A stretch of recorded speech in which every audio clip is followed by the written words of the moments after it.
Today, I want to show you some genre-defying self-published books.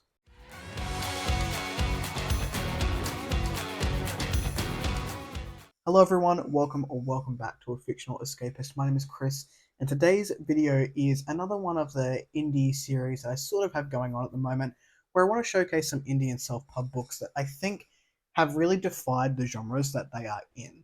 There are so many wonderful indie and self-pub books out there that are super underrated, in my opinion. So I recently did one of these where I talked about indie and self-pub books that really took me by surprise and why that is. And today I want to sort of showcase another 10 indie books here that defy the genre that they're in or combine genres to make something completely fresh feeling. One of the benefits, one of my favorite things about indie and self-pub is that the authors are able to create these worlds and to create these theme blends or genre blends that really mean something to them personally. And we see some very, very wonderful creations come out of those particular genres or groupings of genres that they are working with. So for you today, I have 10 books, in my opinion, that I've read and I've reviewed in various places that I believe actually defy the genres that they are working in. These are in no particular order. These are just 10 books that I've read throughout my time of reading self-pub, which is about 5 years at this point. So we're going to start off with one which is an Australian author, and it's called A Dream of Death City. This is by P.J. Nwasu. This book here, this ring light's not going to love the cover, is a dark, gritty fantasy noir where we also have elements of mystery. We also have elements of relationship building and some very complex dynamics in the back end. But this doesn't, like, it's low fantasy, even though there's magic and you can feel that there are machinations and things happening in the background.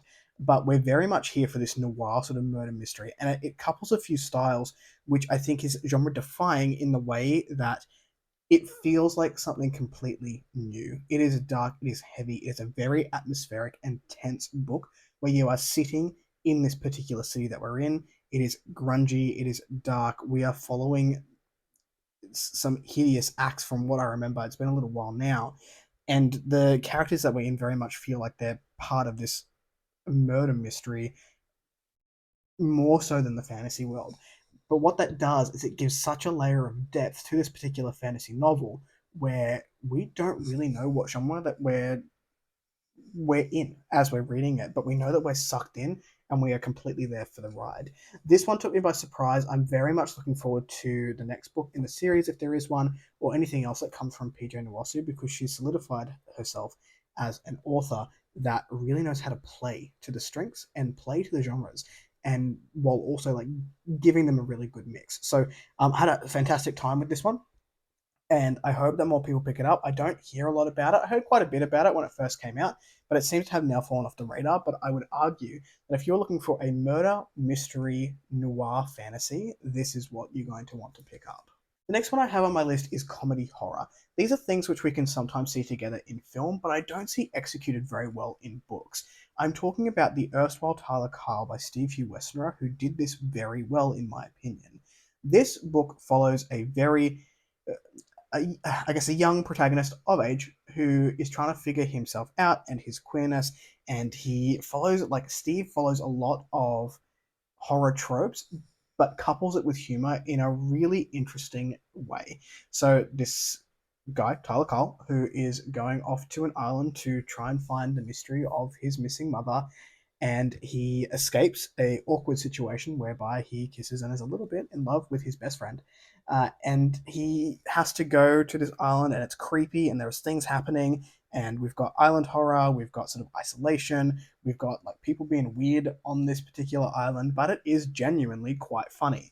And to have that combination together and done so well, this is probably one of my favorite horror reads in the last, I would say, 5 years. Not just since I've been reading indie, but like of all time. I think this is so well done, and I hope that more people play with these two particular genres together, because I think if it's done right, it hits, and it hits, I'm going to say, every time. The one time that this has hit has been in this book. I think it's utterly fantastic, and even if you aren't sort of into horror or comedy, the combination of two defies that genre for me, and I think that it's definitely worth giving a go if either of those things sound interesting to you. The next one I have here is Eldritch Horror, and fantasy and military sci-fi aspects, and this is Gunmetal Gods by Zamil Akhtar. This is a book which really does combine a bunch of genres and makes something completely unique. We have a Middle Eastern setting and background and culture in this book. We are dealing with some horrific shit that comes out of the ocean. We are talking very sort of philosophical background conversations around power and faith and just the darkness of humanity. This book, I didn't love it the first time I read it, and I gave it the same rating the second time I read it because I think the themes in here and the setting in here, I think the horror fantasy elements are fantastic. There was just a character that I didn't really care for in Micah. So, like, half of the book is in Micah's POV, and I didn't love him as a character, but I did like Kava. So, interesting in that, like, this one has definitely stuck in my head now that I've read it twice. I don't think I'll forget it anytime soon. The military elements, the horror elements, the fantasy elements with the Middle Eastern setting really defied this particular flavor of fantasy for me, and it's something that I would love to explore more of. And I think we are seeing more of this starting to come out since the success of Gunmetal Gods. So this again was quite big when it came out, and I believe there was a big YouTube channel that sort of said, this was really cool. This is what we should be seeing in self-pub, and it got some traction from there, which is super exciting anytime an indie or self-pub book gains traction like that. But this then opened up pathways for other books to be written in a similar vein. So I would recommend this one, even if it's not like something that you would love to, like, if you don't love horror, if you don't love fantasy, the combination of the two can sometimes be really cool. The next one I have here is interesting because Romantasy is making the waves right now. And I would argue this book came out around the time that it started to make waves. Now, I'm not talking about like Akatar and Sarah J. Maas and things like that. That's been around for a very long time.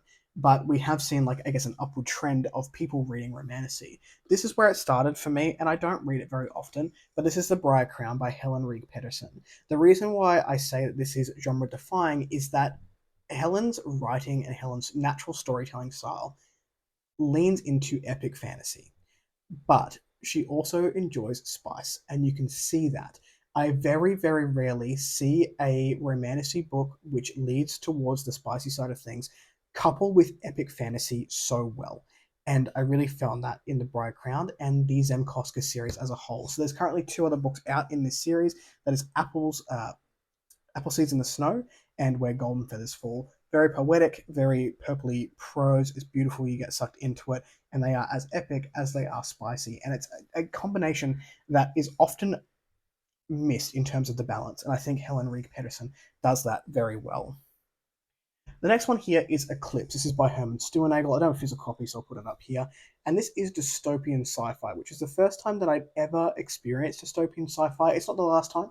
I have read a few others, but this sort of takes the classic sci-fi spacefaring tropes and goes, what if this was because of the end of the world and we had to go back to Earth and see what was going on there, and the military sort of lying to people and all that. I don't want to give too much away, but that sort of premise was the first time for me that I had seen that, and I really enjoy it. I also see a little bit of this in Vevin Song by Jonathan and Neve Meyers, which I'll put the cover up here for that as well, and it opened up a world, a new sci-fi sphere for me to look into, which I really enjoyed. So that's another one that, at least for me, defied a genre and made me seek more of that particular flavor. Now, I couldn't talk about noir without mentioning Legacy of the Brightwash by Kay Matar. Again, I'll put the cover up here. This really, again, has those elements of murder mystery. It has elements of noir. It has more steampunk vibes, with fantasy being at the forefront. Why this is genre defying is because all of these elements are unapologetic and they're in your face, and these are big books. There is room for all of these elements to work together when none of them take a back seat. Oftentimes, when you have cross genres, sometimes you'll have like little snippets of things, where in this particular series, The Tainted Dominion, Kamatar has really brought all these things to the forefront. The world feels like it is a steampunk-esque. It feels like grey and noir, and we're dealing with these mysteries of these missing children, or just children being treated badly. I'm not going to go too far into it. I think people need to read this and discover it for themselves. It is also so very character heavy. The entire series and the atmosphere is based on the characters themselves. If you are a character driven reader, all of your world building and things like that is really done through character interactions, whether that's interaction with their environment or interaction with each other. We get to see it build up slowly. Kamatar does not shy away from making sure each of the elements that they want to bring into their storytelling style is there and it's in front of you. And I found that this was quite unique. And again, since I've read Legacy of the Brightwash, I've seen smaller elements of this, but not done as as a robust way as it has been done in the Tainted Dominion. The next one I want to bring up here is The Way of Unity by Sarah K. Bolstrop. Now, I've lent out my copy, so I don't have it. It has got a new cover, and I'll put the new cover up here. And this is low fantasy, religion heavy, in terms of we are talking about both the good and the bad of faith. This is so thematically driven, and it doesn't lean one way or the other, as in faith is good or faith is bad. It is just an exploration of religious study in a fantasy setting. This was, for me, genre defying in that it is the first time that I've really sat with a thematic and I've seen it explored in such a detailed way where we are really sitting with this one theme. We are getting uncomfortable with it and we are making ourselves question where we fall on these particular moral situations, whether we want to or not. This really drives home philosophical fantasy for me as being something that I love to read because I want to be thinking. I want to be thinking critically about the things that I'm reading a lot of the time, and this paved the way for that for me 100%. It was the first philosophical fantasy that I think I really delved into, and it is definitely one which made me look deeper at my reads, whether they were surface level or not, to see if I could pick up any themes, or if they're not like prevalent on the page, what I could pick out of particular books that would make me think. And I've done that ever since reading this book, so that was very genre defying for me personally. On a similar note, we have a philosophical novella which is just like it's vibes. It is vibes and it is themes, and again help define this particular, I guess, subsection of fantasy, something that I love to read, and that is The Genesis of Change by Olivia J. Elliott. In this one, we are following godlike creatures as they manipulate the world around them, and it opens up a lot of moral questioning for the reader, and it absolutely, and it is tiny. This thing is 100 pages. It took me 3 days to read because my mind was blown every time that I picked it up. If you are looking for something which is just like makes you go and stare at a wall, this is going to be the thing for you. Next up, we'll return back to some more some more fun things. Next up, I have Chaos Risen by Mark Holloway. This is book 3 in the Souls of the Aspect, or just the Aspect series. It's the first arc. I believe there are more books in this particular world and series. He's working on something else at the moment, but this is the closing of the first arc. Mark got more and more experimental as the series went on. Book 1 is very easy to follow. Magic school, coming of age. We get very dark towards the end. Easy to follow, the learning curve is there. Book 2, very much more plot focused. We're building plot elements. Book 3 went into the weird horror aspect, and it did it so well. This was a book which will forever sit in my brain and potentially will be a favorite series for a very long time because of how much the author really grew and played with his themes and built on them each time that a new book in the series came out. This one definitely defies the fantasy body horror genre for me. If you are interested in anything like that, where you do have a learning curve, but the magic gets insane as we keep going through the series, this series is going to be for you. But specifically, book 3 really drove that home for me. Also, it's gorgeous. It's a gorgeous book. And the last one that I want to talk about here is historical fantasy. Historical fantasy in that we are dealing with real life people that existed and turning the experimentation that they were doing into magic, which is sick. And this is Doctrines of Fire by C.L. Jarvis. I really love this. So this is Edinburgh this is in Edinburgh 1779. An academic rivalry turns deadly. C.L. Jarvis is so passionate about the history in the 18th century, and I have seen her, life in Edinburgh, studying, very fascinated with these particular characters that we are talking about. So for this one, it is William Cullen and Joseph Black, who are professors, and we are talking about flossnogen.